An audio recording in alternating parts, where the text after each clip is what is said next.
ANC president and South Africa's president, Cyril Ramaphosa, has declared the year 2025 to be a year of renewal and has vowed to clamp down on ill discipline within the ANC. But let me address that second part first. Ill discipline, that means anybody who speaks up will be punished or kicked out of the party. Fear. Well, that's one way to roll. Welcome back once again. This is Chris Report, and he assured me that St. Simon's down in Boulders. Folks, this is Chris Wyatt reporting from South Africa.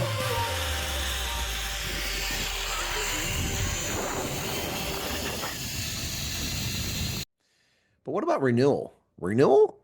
Pala Pala, the Brady Dairy Farm, arms deal, Oilgate, Travelgate, Free State asbestos debacle, Zandile Gumeda's 70-plus criminal charges, Paul Mashatili's luxury mansions, and on it goes. There can be no renewal until there's accountability within the African National Congress to the people. And that is never going to happen. So this renewal talk is a bunch of hooey. Professor Sipo Sipe in the Independent Alliance says renewal starts with a leadership that is beyond reproach. It starts with dealing forthrightly with Pala Pala. As I said, that will never happen. The IOL says that no amount of cover-up will get rid of the stench coming out of Pala Pala. Had Arthur Fraser not blown the whistle, Ramaphosa could go on pretending that he's the embodiment of political morality, except he's not.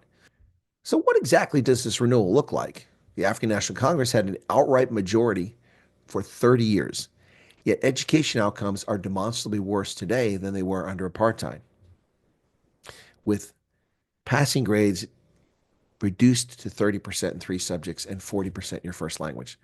What kind of idiots consider that to be a passing mark?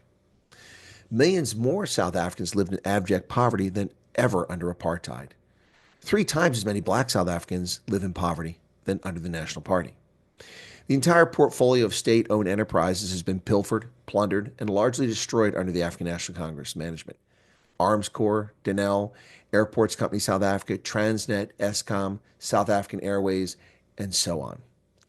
The only thing the ANC has actually accomplished is enriching a small coterie of nouveau riche black cadres.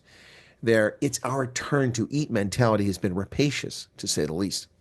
The rails are broken, the port's the worst performing in the world, South African Airways is an albatross around the taxpayers' necks, roads potholed, electricity a burden rather than an engine of growth, the courts ineffective, the police largely useless, the military incapable.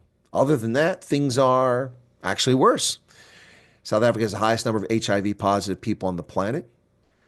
The cases of type 2 diabetes, hypertension, high blood pressure, and obesity are problematic as well. Violent crime is off the charts. Cash in transit heist, farm murders, gender-based violence, murder, mass shootings, home invasions, carjackings. Shocking, to say the least. The Tripartite Alliance is once again at risk of falling apart. Cosatu nearly departed over Zuma's state capture era before the ANC ditched him back in 2018.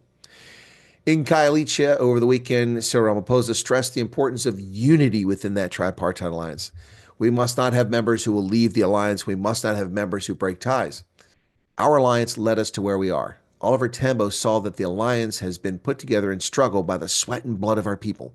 It is therefore important that this alliance must remain united. Well, folks, the game is all but over for the ANC and the axis of evil Tripartite Alliance. The ANC is still rolling through a grand coalition, which has delayed the inevitable fall yet to come. The South African Communist Party, for its part, will contest the 2026 municipal elections for the first time as a political party and will be thoroughly embarrassed at the results, discrediting the communists once and for all. Cosatu is toothless. The rapidly shrinking industrial sector keeps robbing the unions of workers and clout with the ANC and the public. So what does renewal mean? If the ANC had genuine leaders who care about South Africans, vice-greedy bastards, the party could turn itself around, in fact, rather quickly. But it does not have those kind of leaders, and it will not turn around. The end is coming for the African National Congress, and that is sad for the ANC and for South Africa. Yet another liberation party not up to the task of governance.